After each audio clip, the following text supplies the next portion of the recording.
Seorang perawat bernama Alina dipermalukan oleh seorang polisi arogan yang menyiramnya dengan air saat ia sedang bertugas di UGD. Namun, polisi tersebut tidak menyadari bahwa ayah dari perawat yang ia hina bukanlah orang biasa. Bagaimana kelanjutannya? Sebelum memulai kisahnya, pastikan kalian sudah subscribe dan tuliskan di kolom komentar dari kota mana kalian menonton. Malam itu, unit gawat darurat Rumah Sakit Umum Pusat Harapan Bangsa berdenyut dalam ritme kekacauan yang teratur. Suara erangan pasien, derap langkah perawat, dan pengumuman dari pengeras suara menyatu menjadi sebuah simfoni yang familiar bagi Alina. Di tengah semua itu, Alina bergerak dengan ketenangan dan efisiensi yang mengagumkan. Wajahnya yang cantik, dengan sepasang mata tedung dan rambut coklat gelap yang diikat rapi membentuk sanggul perawat, memancarkan aura ulas asih yang menenangkan. Ia tidak mengenakan kerudung, sebuah pilihan pribadi yang tak pernah mengurangi profesionalismenya. Baru saja ia selesai menenangkan seorang anak laki-laki yang menangis histeris karena lengannya patah ketika pintu IGD digeser kasar. Seorang pria berseragam polisi dengan pangkat bribtu di kerahnya masuk dengan langkah angkuh. Di belakangnya, seorang warga sipil memapah pria berseragam itu yang sedikit meringis sambil memegangi pergelangan tangannya perawat. "Cepat tangani saya," bentaknya. Suaranya membelah keramaian UGD. Semua mata tertuju padanya. Alina mendekat dengan tenang. "Selamat malam, Pak. Silakan duduk dulu, saya periksa sebentar. Bisa ceritakan apa yang terjadi?" Sapanya lembut, menunjuk ke kursi pemeriksaan terdekat. Pria itu, yang bernama Riko, mendengus. "Tidak perlu banyak tanya. Saya ini aparat, habis mengamankan kecelakaan. Tangan saya terkilir. Cepat obati. Saya tidak punya waktu untuk antre dengan orang-orang ini," katanya dengan dagu terangkat, matanya memandang rendah pasien lain yang menunggu dengan sabar. Alina melirik pergelangan tangan Riko yang sedikit membengkak. Terkilir, mungkin, tapi jelas bukan kondisi yang mengancam nyawa. Di sisi lain, seorang kakak penderita asma sedang terengah-engah di brankar dan seorang korban kecelakaan lain dengan pendarahan di kepala baru saja masuk. "Mohon maaf, Pak," ujar Alina dengan nada tetap sopan namun tegas. "Di sini kami menggunakan sistem trias. Pasien dengan kondisi paling gawat akan kami tangani lebih dulu. Bapak akan segera kami tangani setelah pasien yang lebih kritis. Mohon pengertiannya." Mata Riko membelalak, tak percaya. Ia merasa otoritasnya sebagai polisi diremehkan oleh seorang perawat. "Triasle, jangan ajari saya. Kamu lihat seragam saya ini. Saya ini sedang bertugas. Kamu itu pelayan masyarakat, tugasmu melayani saya." Suaranya meninggi, menarik lebih banyak perhatian. Beberapa perawat senior mendekat, mencoba menengahi, namun tatapan tajam Riko membuat mereka ragu. Alina tetap berdiri di posisinya, tak gentar.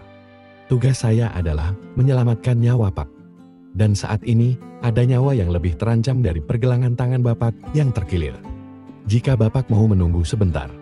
"Kurang ajar," potong Riko. Amarahnya memuncak. Ia melihat dispenser air di dekatnya. Dengan gerakan cepat, ia mengambil satu gelas plastik, mengisinya, dan tanpa ragu menyiramkannya ke arah Alina. Biur. Air dingin itu mengguyur seragam putih Alina, dari dada hingga ke sepatunya. Rambut di pelipisnya basah kuyup dan menempel di pipi. Uki yang tadinya riuh mendadak senyap. Semua orang terpaku, menatap Alina yang berdiri mematung, basah, dan terhina di tengah ruangan. Wajah Alina memucat. Rasa dingin air itu tak seberapa dibanding rasa perih yang menusuk hatinya. Dipermalukan di depan pasien dan rekan-rekannya oleh seorang aparat yang seharusnya melindungi. Matanya mulai panas, namun ia menahannya sekuat tenaga. Ia mengepalkan tangannya di sisi tubuh, buku-buku jarinya memutih. "Puas, Pak," bisik Alina, suaranya bergetar menahan tangis dan amarah. Riko tersenyum miring, puas melihat efek perbuatannya. "Itu supaya otakmu dingin. Biar kamu belajar caranya menghormati aparat. Sekarang, panggil dokter." Kepala keamanan rumah sakit dan beberapa staf lain akhirnya tiba. "Mohon tenang, Pak," ujar kepala keamanan itu, mencoba menengahi. "Mari kita selesaikan ini baik-baik." Namun, Riko hanya menepisnya. "Diam kamu. Ini urusan saya dengan perawat ini." Hardiknya, membuat staf rumah sakit ragu untuk bertindak lebih jauh. Suasana menjadi sangat tanggung dan tegang. Alina, dengan martabat yang tersisa, berbalik, dan berjalan menuju ruang perawat tanpa mengucapkan sepatah kata pun. Air menetes dari seragamnya, meninggalkan jejak basah di lantai. Di dalam ruang ganti, Alina akhirnya membiarkan air matanya mengalir. Ia merasa begitu kecil dan tak berdaya. Setelah beberapa saat, ia mengusap air matanya, mengambil ponsel dari lokernya, dan menekan sebuah nomor panggilan cepat. Nada sambung berbunyi 2 kali sebelum diangkat. "Halo nak, kenapa belum pulang?" Suara berat dan berwibawa terdengar dari seberang. "Ayah," suara Alina pecah. "Bisa tolong jemput Alina? Ada sedikit masalah di rumah sakit." "Kamu tidak apa-apa? Kamu sakit?" Nada suara ayahnya berubah khawatir. "Alina tidak apa-apa ya, hanya butuh dijemput." "Baiklah. Ayah segera ke sana. Jangan diujiri, tunggu ayah di lobi utama saja supaya lebih tenang." Sekitar 40 menit kemudian, sebuah mobil sedan hitam legam berplat dinas militer berhenti tepat di depan lobi utama rumah sakit. Dari pintu belakang, seorang pria tegap berusia akhir 50-an turun. Pakaiannya sipil, namun aura kekuasaan dan disiplin yang terpancar darinya begitu kuat. Direktur rumah sakit, yang telah dihubungi oleh ajudan sang jenderal beberapa menit sebelumnya perihal kunjungan pribadi mendadak, sudah menunggu dengan cemas dan langsung menyambutnya dengan membungkuk hormat. Pria itu adalah Jenderal Budi Santoso, salah satu petinggi paling dihormati di institusi TNI. "Di mana putri saya?" tanyanya singkat, suaranya tenang, namun mengandung perintah. Direktur itu dengan gugup mengantarnya menuju UGD. Di sana, Bribtu Riko masih duduk dengan angkuh, tangannya sudah diperban seadanya oleh perawat lain yang ketakutan. Ia menggerutu karena merasa pelayanannya lambat. Ketika Jenderal Budi masuk, diikuti oleh direktur, suasana kembali hening. Riko, yang awalnya acuh tak acuh, perlahan mengangkat wajahnya. Matanya terpaku pada sosok Jenderal Budi. Meski tak berseragam, aura pria itu membuat bulu kuduknya berdiri. Saat itulah, Alina keluar dari ruang perawat. Sudah berganti pakaian biasa namun dengan mata yang masih sembab. Jenderal Budi langsung menghampirinya, wajahnya yang keras melembut seketika. "Kamu tidak apa-apa nak?" Ia mengusap kepala putrinya dengan sayang. Alina hanya menggeleng pelan. Dunia Bribtu Riko seakan berhenti berputar. "Nak, putri." Perawat yang baru saja ia hina dan siram air itu adalah putri dari pria yang tampak sangat berpengaruh ini. Keringat dingin mulai membasahi pelipisnya. Jenderal Budi menoleh. Tatapannya kini menyapu seluruh ruangan, sebelum akhirnya berhenti pada Bribtu Riko. Matanya yang tajam seakan mampu menembus seragam polisi itu, dan melihat langsung ke dalam jiwa Riko yang menciut.